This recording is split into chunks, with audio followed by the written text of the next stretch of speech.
O mga kababayan, kung inyong matatandaan kahapon na todo depensa itong si Benhur Abalos sa allegedly di umano'y pulveron video ng ating Pangulo. Sabi niya, peke, dahil sa tainga.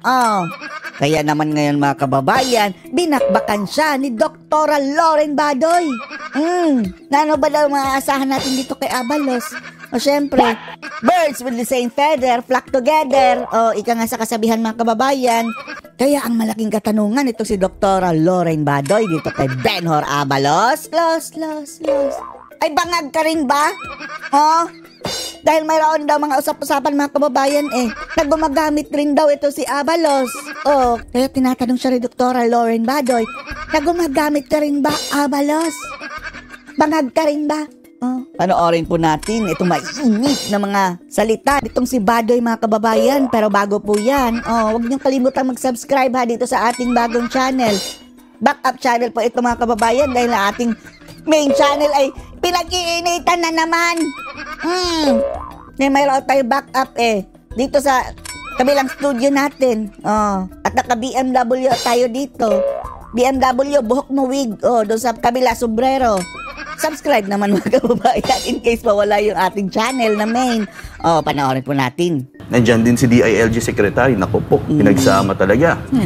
So very... Because there are also whispers about Secretary Abalos. Mayroon dang whispers. Dalawa ang bulong-bulungan. Using cocaine. And we are in the position as citizens of this country to demand transparency. And to ask the Secretary, are you also using yung illegal na mga droga? No? I mean, because the whispers are so loud.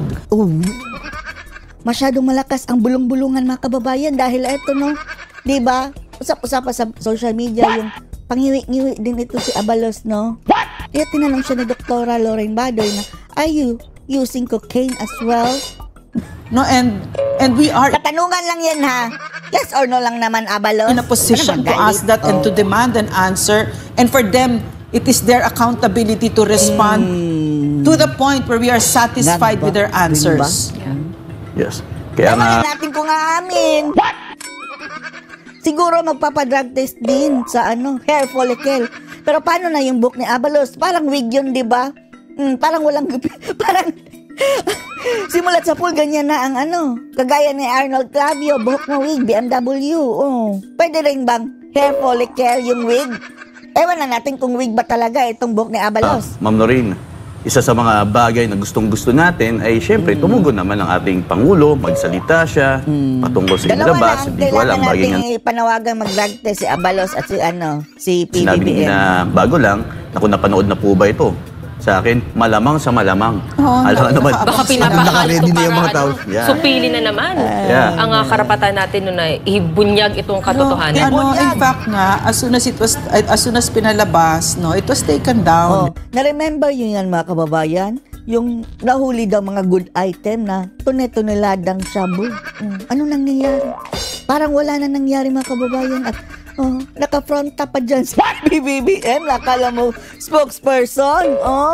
So talagang nakaabang sila dyan. And Franco, and like this Abalos. Tapos initially sabi 2 tonelada. Tapos as time goes by, nabawasan ng timbang. What you said, you said something here. Ay, parang nahihiya yung police officer.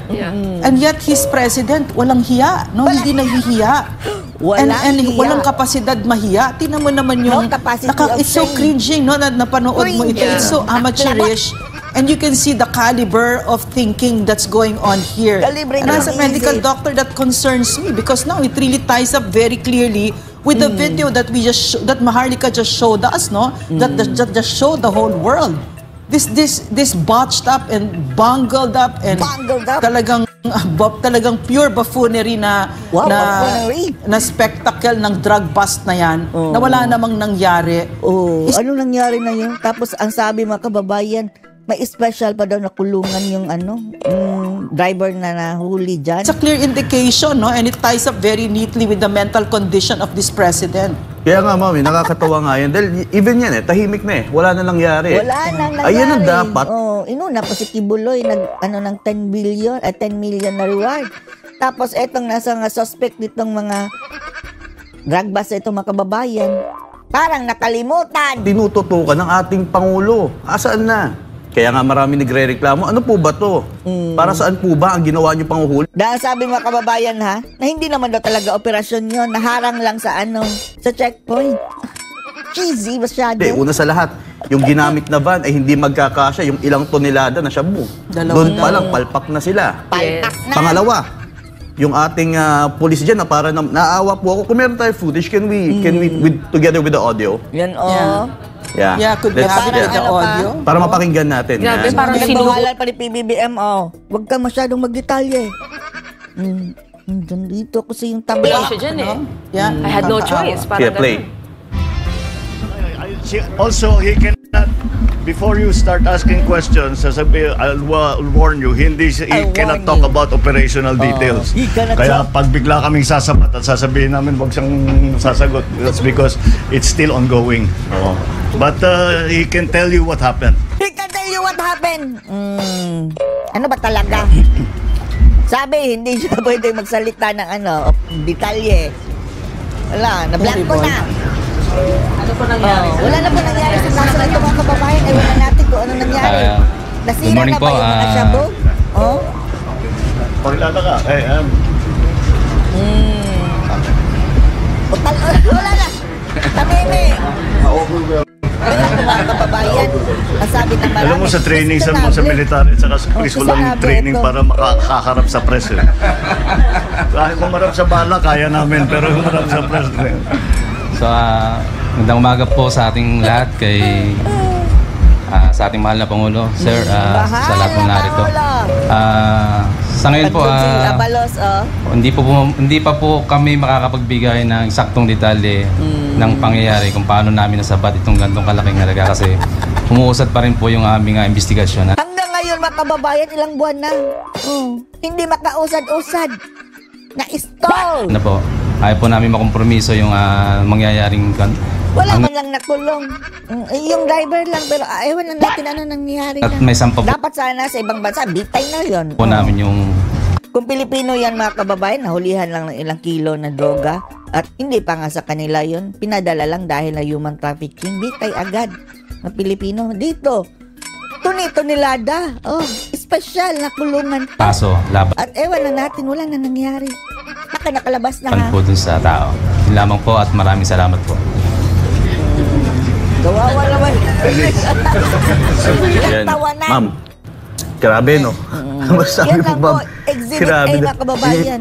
You know, yung bagay pa nangyayari lang na ngayon kung sa saan bayan. ang Pangulo, kasi wala na dapat dyan ang Pangulo Wala. Wala Kasi, na dapat dyan How we did it before, during PRRD's time was, hindi talaga, process na lahat. Kasi there's a process. Once nakuha yung nahuli yan, for instance, yan ang claim. Once nahuli, it goes through a very stringent process, no? Pero ma'am, why do you think na si Bongbong Marcos ay talagang nagsadya dyan? Historic, itong nangyari. The way when I recall what he did, syempre there's this pabida, but also, Propaganda, diba? again, what is the trademark of the Marcos administration? Puro politika, So it was a statement against the former president because he said no bullets were fired, nobody had to die, something like that, in reference to parinig niya sa yung supposedly EJK, the war on drugs of the former president. Pumitik pa si PBBM sa EJK mga kababayan ni Digong na See, eto tingnan nyo. Walang namatay, walang ni isang patak ng dugo. Pero nasabat pa rin namin. Sabi ng mga netizen, bangag!